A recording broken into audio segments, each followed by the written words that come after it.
ایران کے منتخب صدر ڈاکٹر حسن روحانی کی پہلی پریس کانفرنس، انتخابی وعدوں پر عمل کرنے کا عزم۔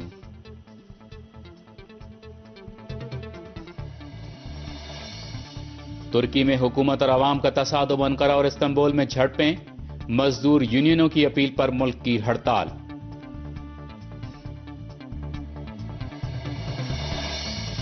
بحرین کی انقلابی تحریک، عوام کے ملک گیر مظاہرے، شاہی نظام کے خاتمے اور جمہوریت کے قیام کا مطالبہ۔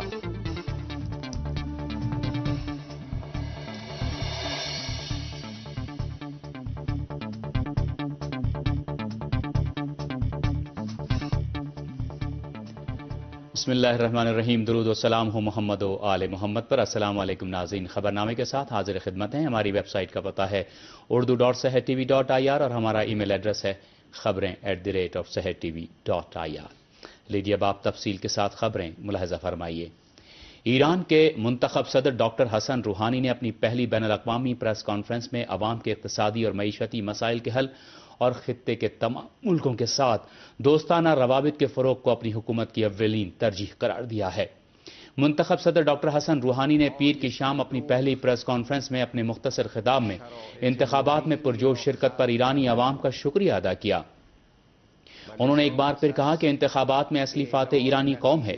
ڈاکٹر حسن روحانی نے ایک بار پھر اس بات پر زور دیا کہ اپنے انتخابی وعدوں کو ہرگز فراموش نہیں کریں گے اور ان پر پوری طرح سے عمل کریں گے۔ انہوں نے ایک سوال کے جواب میں سیاسی اور اقتصادی دونوں شعبوں میں اعتدال پسندی کی ضرورت پر زور دیا اور کہا کہ سیاسی اور اقتصادی ہر میدان میں افراط تفریط سے پرہیز کیا جائے گا۔ ڈاکٹر حسن روحانی نے ایک سوال کے جواب میں عوام کے اقتصادی اور معیشتی مسائل کے حل کو اپنی حکومت کی پہلی ترجیح قرار دیا۔ انہوں نے الجزیرہ ٹیلی ویژن کے نمائندے کے ایک سوال کے جواب میں خطے کے تمام ملکوں کے ساتھ افہام و تفہیم اور دوستانہ تعلقات کے فروغ کو اپنی خارجہ پالیسی کی ترجیحات شمار کیا۔ انہوں نے شام کے بحران کے بارے میں پوچھے گئے ایک سوال کے جواب میں کہا کہ ہم دہشت گردی، خانہ جنگی اور شام میں بیرونی مداخلت کے مخالف ہیں اور سمجھتے ہیں کہ شام کا بحران صرف داخلی طور پر عوام کے ذریعے ہی حل کیا جا سکتا ہے۔ انہوں نے ایران کے خلاف امریکہ اور اس کے اتحادیوں کی پابندیوں کو ظالمانہ قرار دیا۔ ڈاکٹر حسن روحانی نے اسی کے ساتھ ایران کے ایٹمی پروگرام کو مکمل طور پر پرامن اور شفاف قرار دیا اور دو طرفہ اعتماد سازی کی ضرورت پر زور دیا۔ ڈاکٹر حسن روحانی نے یورینیم کی افزودگی بند کیے جانے کے بارے میں پوچھے گئے ایک سوال کے جواب میں کہا کہ اس کا وقت گزر چکا ہے اور افزودگی بند نہیں کی جا سکتی۔ انہوں نے کہا کہ ایٹمی معاملے کو پابندیوں اور دھمکیوں کے ذریعے حل نہیں کیا جا سکتا۔ اس معاملے کو انہوں نے کہا کہ صرف مذاکرات کے ذریعے ہی حل کیا جا سکتا ہے۔ انہوں نے ایران اور برطانیہ کے تعلقات کے حوالے سے بی بی سی کے نمائندے کے سوال کے جواب میں کہا کہ ایران ان تمام ملکوں کے ساتھ جنہیں وہ سرکاری طور پر تسلیم کرتا ہے اور ان کے ساتھ اختلافات ہیں، باہمی احترام اور ایرانی عوام کے مفاد کے تحفظ کی بنیاد پر اختلافات کو حل کرنے کے لیے تیار ہے۔ منتخب صدر نے امریکہ کے ساتھ براہ راست مذاکرات کی پیشکش کے بارے میں N B C T V کے نمائندے کے سوال کے جواب میں کہا کہ امریکہ اور ایران کے روابط کا مسئلہ بہت پیچیدہ ہے اور پہلے اس پیچیدگی کو دور کرنے کی ضرورت ہے۔ انہوں نے امریکہ کے ساتھ مذاکرات کے لیے حالات کو سازگار کرنے کی ضرورت پر زور دیا اور کہا کہ پہلے امریکہ اپنا خلوص نیت ثابت کرے اور اس کے بعد اس سلسلے میں بات ہو سکتی ہے۔ انہوں نے اسی کے ساتھ اس بات پر زور دیا کہ ان کی حکومت ایرانی عوام کے حقوق کے ذرہ برابر پسپائی اختیار نہیں کرے گی۔ ان کی پریس کانفرنس ایران کے وقت کے مطابق تقریباً 4:15 بجے شروع ہوئی اور اس وقت بھی جاری ہے۔ ڈاکٹر حسن روحانی 3 اگست کو ایران کے زمام حکومت اپنے ہاتھ میں لیں گے۔ اسلامی جمہوریہ ایران کی پارلیمنٹ کے اسپیکر ڈاکٹر لاریجانی نے کہا ہے کہ انتخابات میں عوام کی تاریخی شرکت ملت ایران کی سیاسی بالیدگی اور احساس ذمہ داری کا ثبوت ہے۔ ڈاکٹر لاریجانی نے پیر کو پارلیمنٹ کے اجلاس کے آغاز میں اپنے خطاب میں صدارتی اور بلدیاتی اسی طرح پارلیمنٹ اور مجلس خبرگان کے ضمنی انتخابات میں ایرانی عوام کی شاندار اور غیر معمولی شرکت نے ایک بار پھر ایرانی عوام کی ملی بصیرت و شعور کو پوری دنیا پر واضح کر دیا ہے۔ پارلیمنٹ کے اسپیکر نے کہا کہ کئی ہفتے تک جاری انتخابی مہم اور پوری متانت و پرسکون انداز میں امیدواروں کی طرف سے اپنے پروگراموں اور منشور بیان کیے جانے کے بعد ایک یادگار سیاسی کارنامہ رقم ہوا ہے کہ جس کی خوشخبری قائد انقلاب اسلامی نے مہینوں قبل ہی دے دی تھی۔ اسلامی جمہوریہ ایران کے پارلیمنٹ کے اسپیکر نے کہا کہ اس نعمت کا شکر ادا کیا جانا چاہیے کہ اغیار کے پروپیگنڈوں اور ہنگامہ آرائیوں کے مقابلے میں ایران کی عزت و اقتدار کا تحفظ ہوا اور اسلامی جمہوری نظام کا قد اور اونچا ہوا ہے۔ انہوں نے کہا کہ سبھی امیدواروں کا شکریہ ادا کرنا چاہیے کہ جنہوں نے عالمی سطح پر ایران کا وقار اور زیادہ بلند کیا۔ انہوں نے امید ظاہر کی کہ ان امیدواروں سے دیگر اور محکموں میں اور عہدوں میں استفادہ کیا جائے گا۔ ترکی کے دارالحکومت انقرہ اور استنبول میں مظاہروں کا سلسلہ پیر کو بھی جاری رہا۔ یہ ایسی حالت میں ہے کہ اتوار کی رات وزیر اعظم رجب طیب ایردوغان کی تقریر کے بعد پھر تشدد بھڑک اٹھا ہے اور پولیس اور مظاہرین کے درمیان شدید جھڑپیں ہوئی ہیں۔ اسی کے ساتھ پیر کو مزدور یونینوں کی اپیل پر ملک گیر ہڑتال رہی۔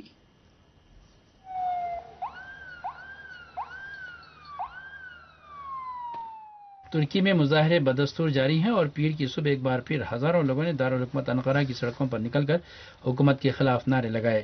اتوار کی رات بھی مظاہرین نے امریکی سفارت خانے کے اطراف کی سڑکوں پر مظاہرے کیے تھے۔ مظاہرین نے پانی کی توپوں کو مظاہرین پر پانی کی بوچھاریں پھینکنے سے روکنے کی کوشش کی۔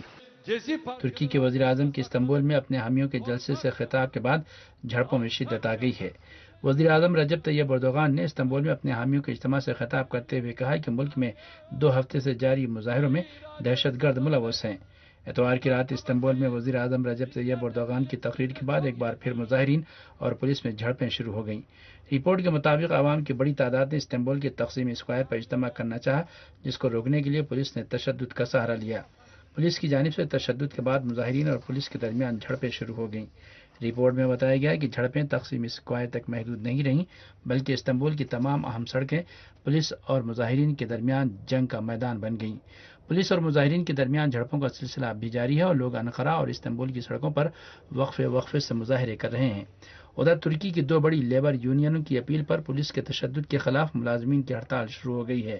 ڈاکٹروں، انجینئروں اور پیرامیڈیکل اسٹاف یونینوں نے بھی مظاہرین پر پولیس کے تشدد کے خلاف کی جانے والی اس ہڑتال میں شمولیت کا اعلان کر دیا ہے۔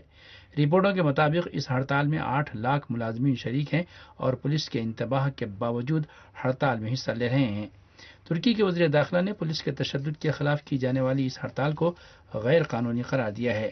معمر گلر نے نامہ نگاروں سے بات چیت کرتے ہوئے کہا کہ لوگوں کو غیر قانونی طریقوں اور ہڑتال کے نام پر سڑکوں پر لانے کی کوشش کی جا رہی ہے۔ انہوں نے دھمکی دی کہ حکومت ایسا کرنے کی ہرگز اجازت نہیں دے گی۔ دریں اثنا بعض صحافتی حلقوں نے انکشاف کیا ہے کہ ترک پولیس نے پانی کی توپوں میں کیمیائی مواد شامل کر کے مظاہرین کے خلاف استعمال کیا ہے۔ ترکی کے ٹی وی چینل نے براہ راست ایسی تصاویر نشر کی ہیں جن میں ایک پولیس اہلکار کو پانی کی توپوں میں جینکس نامی کیمیکل ملاتے ہوئے دیکھا گیا ہے۔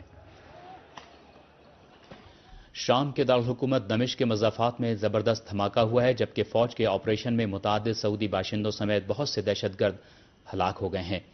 دمشق سے موصولہ رپورٹ کے مطابق شام کے سرکاری ذرائع نے بتایا ہے کہ دوشنبے کی صبح دمشق کے مضافات میں ایک فوجی ہوائی اڈے کے نزدیک کار بم کے دھماکے میں متعدد فوجی ہلاک اور 20 زخمی ہو گئے ہیں۔ المزہ میں بھی دہشت گردوں کی ایک کارروائی میں 10 عام شہریوں کے مارے جانے کی خبر ہے۔ یہ ایسی حالت میں ہے کہ دہشت گرد گروہوں کے خلاف فوج نے اتوار کے دن بھی کئی کامیاب آپریشن کیے ہیں۔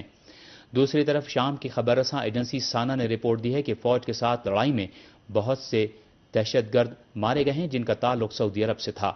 رپورٹ میں بتایا گیا ہے کہ شہر حلب میں فوج کے آپریشن میں بہت سے دہشت گرد ہلاک ہوئے ہیں، جن میں متعدد سعودی دہشت گرد بھی شامل ہیں۔ یہ ایسی حالت میں ہے کہ 7 سعودی دہشت گردوں کے جنازے حال ہی میں سعودی عرب بھیجے گئے ہیں۔ ایک سعودی ذریعے نے اپنا نام ظاہر نہ کرنے کی شرط پر بتایا ہے کہ یہ جنازے دمام کے شاہ فہد بین الاقوامی ہوائی اڈے پر سعودی حکام کے حوالے کیے گئے ہیں۔ اس سعودی ذریعے نے بتایا ہے کہ ترکی میں ہلاک ہونے والے دہشت گردوں کے جنازوں کی منتقلی کے انتظامات کے لیے سعودی حکومت نے ایک سفارتی وفد ترکی بھیجا تھا۔ اس نے بتایا ہے کہ حال حاضر میں 8000 سعودی باشندے دمشق حکومت کے خلاف جنگ کے لیے شام میں موجود ہیں۔ قابل ذکر ہے کہ شام میں 2011 سے امریکہ، اسرائیل، برطانیہ، فرانس، ترکی، قطر اور سعودی عرب کے حمایت یافتہ مختلف ملکوں کے دہشت گرد سرگرم ہیں۔ بحرین میں مذہبی اور انقلابی رہنماؤں کی اپیل پر سنیچر سے شروع ہونے والے ملک گیر مظاہروں میں شدت آ گئی ہے۔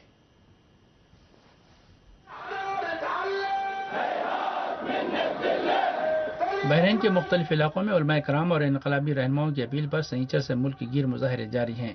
دارالحکومت منامہ کے اطراف میں عوام کی بہت بڑی تعداد نے پیر کے روز بھی اعلی خلیفہ حکومت کے خلاف مظاہرے کیے۔ مظاہرین نے منامہ شہر کے اندر داخل ہونے کی کوشش کی، لیکن بحرین کی سیکورٹی فورس نے انہیں روک دیا اور منامہ کے مضافاتی علاقوں میں مظاہرین کو منتشر کرنے کے لیے زہریلی آنسو گیس کا استعمال کیا اور ان پر صوتی بم پھینکنے کے ساتھ ساتھ چھرے والی گولیاں چلائیں۔ اعلی خلیفہ کی حکومت نے مظاہرین کو منامہ میں داخل ہونے سے روکنے کے لیے بھاری تعداد میں سیکورٹی اہلکاروں کو تعینات کر رکھا ہے۔ اسی طرح کے وسیع مظاہرے جزیرہ سترہ کے علاقوں مہزہ اور سفالہ میں بھی ہوئے ہیں۔ مظاہرین نے اعلی خلیفہ حکومت کی برطرفی اور جمہوریت کے قیام کا مطالبہ کیا۔ ان علاقوں میں بھی بحرینی سیکورٹی اہلکاروں نے مظاہرین کو منتشر کرنے کے لیے ان پر زہریلی گیس کا استعمال کیا اور فائرنگ کی۔ بحرین کے دیگر علاقوں سے بھی اسی طرح کے مظاہروں کی خبریں موصول ہوئی ہیں، جن کے دوران سیکورٹی فورس کے اہلکاروں نے عوامی مظاہروں کو طاقت کے ذریعے کچلنے کی کوشش کی۔ بحرین کے حالات کے تعلق سے ایک اہم خبر یہ بھی ہے کہ اس ملک کے بعض حکام ملک میں قبائلی اور فرقہ وارانہ اختلافات کو ہوا دینے کی کوشش کر رہے ہیں۔ اسی سلسلے میں بحرین کی جمعیت الاصالہ نامی ایک تنظیم نے دھمکی دی ہے کہ بحرینی عوام کی پرامن تحریک کو دہشت گرد گروہ القاعدہ کی کارروائیوں کا سامنا کرنا پڑے گا۔ بحرین کی نیشنل ڈیموکریٹک پارٹی کے جنرل سیکرٹری فاضل عباس نے کہا ہے کہ اس طرح کے بیانات خطرناک اور تفرقہ انگیزی پر مبنی ہیں۔ انہوں نے خبردار کیا ہے کہ اس طرح کے بیانات کا مقصد ایک طرح سے بحرین میں مذہبی بنیادوں پر قتل عام شروع کرانا اور قبائلی اور فرقہ وارانہ جنگ کو ہوا دینا ہے۔ اس لیے بحرین کے عوام کو ہوشیار رہنے کی ضرورت ہے۔ فاضل عباس نے ساتھ ہی اعلی خلیفہ حکومت کی پالیسیوں پر تنقید کرتے ہوئے سوال کیا کہ وہ اس طرح کے قومی اور مذہبی اختلافات کو ہوا دینے والے بیانات اور اقدامات پر کوئی ایکشن کیوں نہیں لیتی۔ بحرین میں فروری 2011 سے اعلی خلیفہ حکومت کی ظالمانہ پالیسیوں کے خلاف عوام کے پرامن مظاہرے جاری ہیں، جن کو بحرینی سیکورٹی اہلکاروں اور سعودی فوجیوں نے طاقت کے ذریعے کچلنے کی ناکام کوشش کی۔ بحرینی اور سعودی فوجیوں کے حملوں میں اب تک سینکڑوں عام شہری، جن میں خواتین اور بچے بھی شامل ہیں، مارے جا چکے ہیں یا زخمی ہوئے ہیں، جبکہ بڑی تعداد میں سیاسی کارکنوں اور عام شہریوں کو جیلوں میں بند کر دیا گیا ہے۔ یمن کے عوام نے ایک بار پھر مظاہرے کر کے ملک کے انٹیلیجنس اداروں اور بیرونی طاقتوں کے درمیان رابطوں کی مذمت کی ہے۔ پریس ٹی وی کے مطابق سینکڑوں کی تعداد میں یمنی شہری دارالحکومت صنعا کی سڑکوں پر آئے اور انہوں نے ملک کے سیکورٹی اداروں اور غیر ملکی مداخلت پسند طاقتوں کے درمیان قریبی تعاون کی مذمت میں نعرے لگائے۔ مظاہرین گزشتہ ہفتے ملک کے انٹیلیجنس کی مرکزی عمارت کے سامنے مظاہرہ کرنے والے شیعہ مسلمانوں کے قتل عام میں ملوث سیکورٹی اہلکاروں کے خلاف مقدمہ چلائے جانے کا مطالبہ کر رہے تھے۔ مظاہرین کا کہنا تھا کہ ملک کے سیکورٹی ایجنسیاں بیرونی طاقتوں کے مفادات کی نگہبان بنی ہوئی ہیں اور انہیں عوام کے جان و مال کے تحفظ کی کوئی فکر نہیں ہے۔ یمن کی نیشنل ڈائیلاگ کانفرنس نے بھی ملک کے شیعہ مسلمانوں کے قتل عام کے معاملے کو اٹھایا ہے۔ کانفرنس کے ممبران نے مطالبہ کیا ہے کہ شیعہ مسلمانوں کے قتل عام میں ملوث انٹیلیجنس اہلکاروں کے خلاف سخت قانونی کارروائی کی جائے۔ واضح رہے کہ گزشتہ اتوار کے روز دارالحکومت صنعا میں انٹیلیجنس کی عمارت کے سامنے مظاہرہ کرنے والوں پر کی جانے والی فائرنگ میں 10 افراد جاں بحق اور 38 زخمی ہو گئے تھے۔ قطر کے سیاسی حالات کشیدہ ہو جانے کے پیش نظر فلسطین کے اسلامی مزاحمتی تحریک حماس کے اعلیٰ عہدیدار، جنہوں نے دوحہ میں رہائش اختیار کر لی تھی، اب اس ملک سے نکلنے کی تیاری کر رہے ہیں۔ باخبر ذرائع کے حوالے سے ایک رپورٹ میں بتایا گیا ہے کہ قطر کے غیر یقینی حالات کے پیش نظر حماس کے اعلیٰ عہدیدار جو عرصے سے قطر میں مقیم ہیں، یہاں سے نکلنے اور کسی دوسرے ملک میں قیام پذیر ہونے کی تیاری کر رہے ہیں۔ حماس کے عہدیدار اب خرطوم، قاہرہ یا اردن کے دارالحکومت عمان میں مقیم ہو سکتے ہیں۔ حماس کے ایک سینئر لیڈر نے، جس نے اپنے لیڈروں کے ساتھ دمشق ترک کر کے دوحہ میں سکونت اختیار کر لی تھی، دوحہ میں سفارتکاروں کے حوالے سے بتایا ہے کہ قطر کے شاہی خاندان میں بڑھتے ہوئے روز افزوں اختلافات کو دیکھتے ہوئے اس ملک میں شدید گھٹن کا ماحول پیدا ہو گیا ہے۔ واضح ہے کہ گزشتہ منگل کو بعض خبروں میں کہا گیا تھا کہ قطر کے امیر کے خلاف اس ملک کے وزیر اعظم کی بغاوت ناکام ہو گئی ہے۔ قطر میں سیاسی بحران ایک ایسے وقت میں پیدا ہوا ہے جب قطر کے امیر اپنی زندگی میں ہی اپنے بیٹے تمیم بن حمد بن خلیفہ آل ثانی کو قطر کا امیر بنانا چاہتے ہیں تاکہ ان کے ولی عہد حکمراں خاندان میں موجود اپنے حریفوں کا مقابلہ کر سکے۔ کویت میں پارلیمنٹ کی تحلیل کے بعد سیاسی بحران ایک بار پھر شدت اختیار کر گیا ہے۔ کویت کی اعلیٰ آئینی عدالت نے ملک کی پارلیمنٹ کو تحلیل کر کے دوبارہ انتخابات کرانے کا حکم دیا ہے۔ تحلیل شدہ پارلیمنٹ 6 ماہ قبل ہی منتخب ہوئی تھی۔ کویت کی اعلیٰ آئینی عدالت نے یہ فیصلہ امیر کویت کے حکم پر ایک ایسے وقت کیا ہے جب ملک کے انتخابی نظام میں تبدیلی کے لیے مخالفین کی جانب سے دباؤ بڑھتا جا رہا ہے۔ کویت میں حزب اختلاف کی جماعتوں کا کہنا ہے کہ انتخابی نظام میں جو حالیہ تبدیلی کی گئی ہے وہ ملک کے شاہی خاندان کے مفاد میں ہے اور اس کو متفقہ طور پر پاس نہیں کیا گیا۔ کویت میں ایک سال میں دوسری بار پارلیمنٹ تحلیل کی گئی ہے۔ کویت کی اعلیٰ آئینی عدالت نے گزشتہ برس دسمبر میں ہونے والے انتخابات کو کالعدم اور پارلیمنٹ کو تحلیل قرار دیتے ہوئے کہا ہے کہ امیر کویت نے انتخابی سسٹم میں تبدیلی کا جو حکم دیا تھا وہ قانون کے مطابق ہے۔ مخالفین نے ان انتخابات کا بائیکاٹ کیا تھا۔ کویت میں سن 2006 سے کئی بار سیاسی بحران پیدا ہو چکا ہے اور اس کے نتیجے میں اب تک 7 بار کویتی پارلیمنٹ تحلیل کی جا چکی ہے۔ لاہور میں امام خمینی رحمۃ اللہ علیہ اور اسلامی بیداری سیمینار میں دہشت گردی سے نمٹنے کے لیے قومی اتحاد کی ضرورت پر زور دیا گیا۔ تفصیلی رپورٹ کے ساتھ لاہور سے نادیہ بخاری۔ مجلس وحدت مسلمین لاہور کے زیر اہتمام امام خمینی اور بیداری اسلامی سیمینار کا انعقاد کیا گیا۔ مجلس وحدت مسلمین کے زیر اہتمام عالم اسلام میں بیداری کے موضوع پر سیمینار ہوا۔ مقررین نے اس بات پر اتفاق کیا کہ دہشت گردی سے نمٹنے کے لیے پوری قوم کا اتحاد وقت کی اہم ضرورت ہے۔ امام خمینی کی 24ویں برسی پر ایوان اقبال لاہور میں ہونے والے سیمینار میں پیپلز پارٹی کے سیکرٹری جنرل سردار لطیف کھوسہ، سینیٹر فیصل رضا آبدی، تحریک انصاف پنجاب کے صدر اعجاز چودھری، خانہ فرہنگ جمہوری اسلامی ایران لاہور کے ڈائریکٹر عبدالرزاق سلطانی سمیت مجلس وحدت مسلمین کے رہنماؤں نے شرکت کی۔ شرکاء کا کہنا تھا کہ امام خمینی نے عالمی استعماری قوتوں کو للکارا اور عالم اسلام کی بیداری میں اہم کردار ادا کیا۔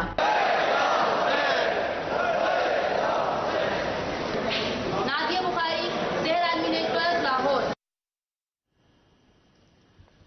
حکومت پاکستان نے طالبان کے ساتھ مذاکرات شروع کرنے پر آمادگی ظاہر کی ہے۔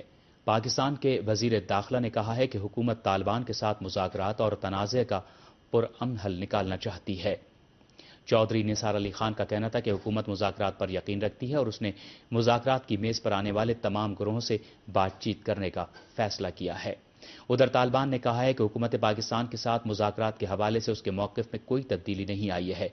طالبان اس سے پہلے حکومت پاکستان کے ساتھ مذاکرات کی پیشکش کو مسترد کر چکے ہیں۔ پاکستانی طالبان کے ترجمان احسان اللہ احسان نے ولی الرحمان کے قتل کی وجہ سے طالبان حکومت کے ساتھ مذاکرات نہ کرنے کا فیصلہ کیا ہے۔ معاف کیجیے گا، انہوں نے کہا تھا کہ طالبان نے حکومت پاکستان کے ساتھ مذاکرات نہ کرنے کا فیصلہ کیا تھا، اس میں تاحال کوئی تبدیلی نہیں آئی ہے۔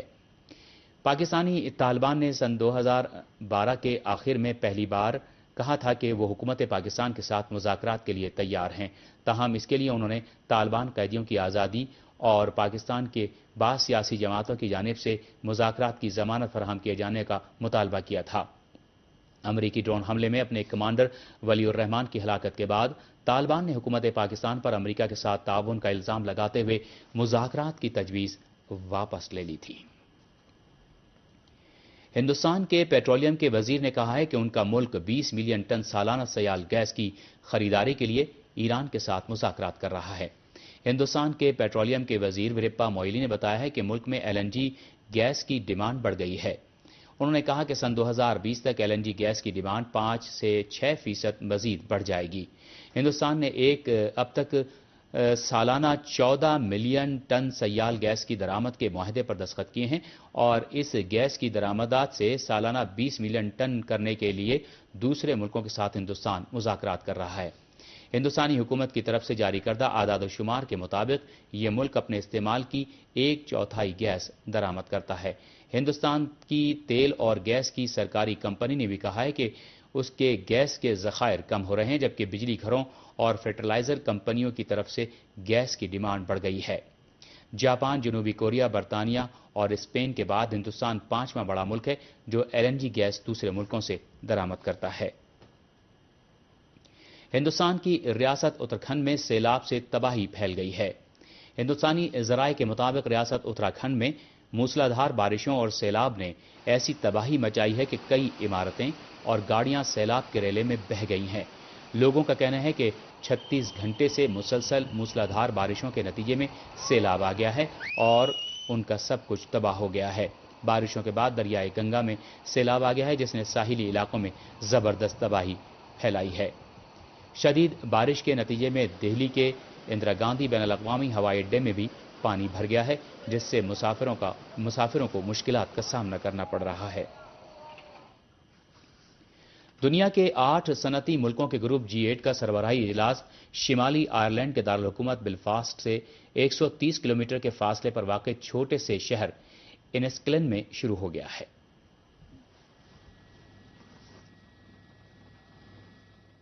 اجلاس کے موقع پر سخت حفاظتی انتظامات کیے گئے ہیں اور کہا جا رہا ہے کہ تقریباً 8,500 برطانوی اور آئرش پولیس اہلکاروں کو اجلاس کی حفاظت کے لیے تعینات کیا گیا ہے۔ G8 کے سربراہی اجلاس کے دوران شہر کے ایک بڑے حصے کو نو فلائی زون قرار دے دیا گیا ہے اور ڈرون طیاروں کے ذریعے علاقے کی نگرانی کی جا رہی ہے۔ G8 کے سربراہی اجلاس کے خلاف برطانیہ میں مسلسل مظاہرے ہو رہے ہیں جس میں انسانی حقوق کے کارکنوں اور جنگ مخالفین کے علاوہ عام شہریوں کی بڑی تعداد بھی شامل ہے۔ ایسا ہی ایک مظاہرہ لندن میں یونینوں کے ہزاروں کارکنوں اور عام شہریوں نے حصہ لیا۔ آئرلینڈ کا دارالحکومت بلفاسٹ بھی مظاہروں کی زد میں ہے اور ہزاروں کی تعداد میں ماحولیات کے حامیوں اور سخت گیر معاشی پالیسیوں کے مخالفین نے سڑکوں پر نکل کر مظاہرے کیے ہیں۔ مظاہرین نعرے لگا رہے تھے، اوباما اور کیمرون ہم تمہارا کبھی استقبال نہیں کریں گے۔ G8 گروپ میں امریکہ، Canada, France, Germany, Italy, Japan, روس اور برطانیہ شامل ہیں اور اس کی سربراہی ہر سال کسی ایک رکن ملک کے سپرد کی جاتی ہے۔ G8 کے سربراہ کی حیثیت سے برطانوی وزیر اعظم کیمرون نے گروپ کے ارکان سے اپیل کی تھی کہ وہ دنیا کے غریب ممالک کے بچوں میں بھوک اور غذا میں کمی کا مقابلہ کرنے کے لیے نئے راستے تلاش کرنے پر غور کریں۔ اجلاس سے چند روز قبل وائٹ ہاؤس نے دعویٰ کیا تھا کہ شامی حکومت کی جانب سے کیمیائی ہتھیاروں کے استعمال کا معاملہ بقول ان کے ریڈ لائن ہے، لہذا حکومت امریکہ نے شامی حکومت کے مخالفین کے لیے فوجی نوعیت کی امداد پہنچانے کا فیصلہ کیا ہے۔ امریکی قومی سلامتی کے مشیر بن روڈس نے بھی اپنے بیان میں کہا تھا کہ صدر اوباما G8 کے سربراہ اجلاس سے فائدہ اٹھاتے ہوئے شامی باغیوں کے لیے اسلحے کی فراہمی کے معاملے پر تبادلہ خیال کریں گے۔ دوسری جانب برطانوی وزیر اعظم ڈیوڈ کیمرون نے بشار اسد کی حکومت کی جانب سے مخالفین کے خلاف کیمیائی ہتھیاروں کے استعمال سے متعلق امریکی دعوے کی تائید اور حمایت کی ہے۔ ادھر روسی حکام نے کہا ہے کہ امریکہ کی جانب سے پیش کردہ معلومات شام کے زمینی حقائق کے مطابق نہیں اور شام میں سرگرم غیر قانونی مسلح گروہوں کو اسلحے کی فراہمی تشدد میں اضافے کا باعث بنے گی۔ یہاں یہ بات قابل ذکر ہے کہ G8 کا سربراہ اجلاس ایسے وقت میں ہو رہا ہے جب برطانوی اخبار گارڈین نے برطانیہ کی جانب سے G8 کے لندن سربراہ اجلاس کی جاسوسی کے انکشاف کے بعد ایسی ایک اور رپورٹ شائع کی ہے جس میں امریکی نیشنل سیکورٹی ایجنسی کی جانب سے لندن اجلاس کے دوران روس کے سابق صدر کی جاسوسی کی کوششوں سے پردہ اٹھایا گیا ہے۔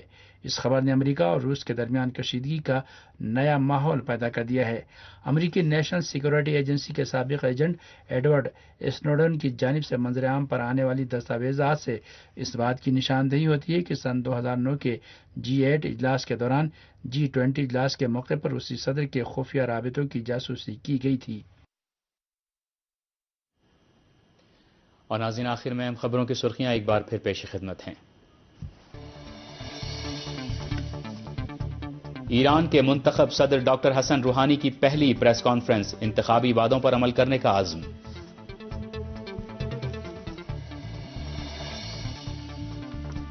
ترکی میں حکومت اور عوام کا تصادم، انقرہ اور استنبول میں جھڑپیں، مزدور یونینوں کی اپیل پر ملک کی ہڑتال۔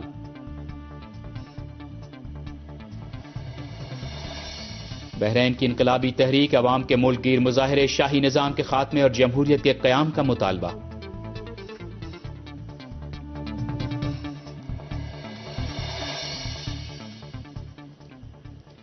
ناظرین، خبریں اپنے اختتام کو پہنچیں۔ تازہ ترین خبروں کے لیے آپ ہماری ویب سائٹ دیکھ سکتے ہیں، پتہ ہے urdu.sehattv.ir۔ اسی کے ساتھ مجھے اجازت دیجیے، خدا حافظ۔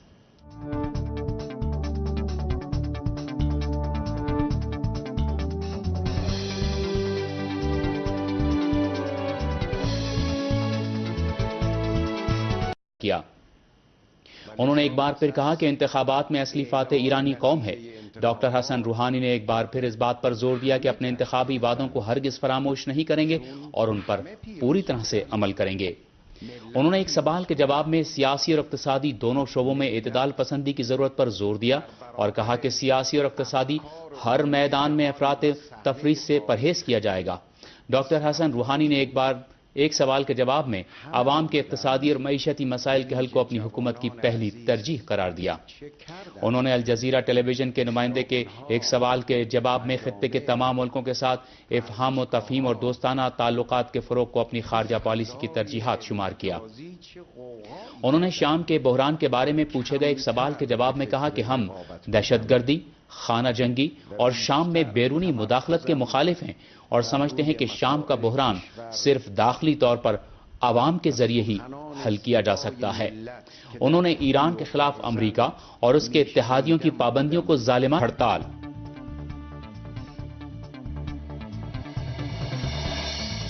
بحرین کی انقلابی تحریک عوام کے ملک گیر مظاہرے، شاہی نظام کے خاتمے اور جمہوریت کے قیام کا مطالبہ۔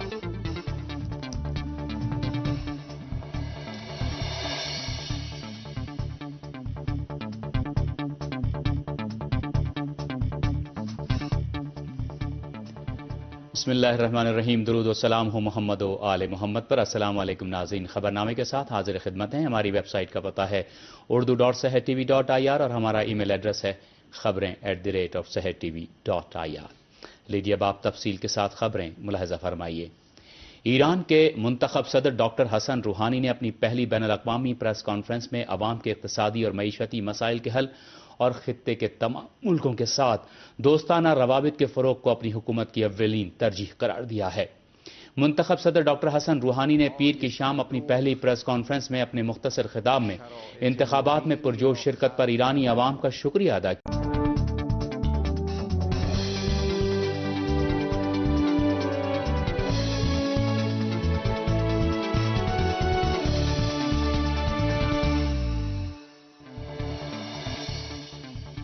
ایران کے منتخب صدر ڈاکٹر حسن روحانی کی پہلی پریس کانفرنس، انتخابی وعدوں پر عمل کرنے کا عزم۔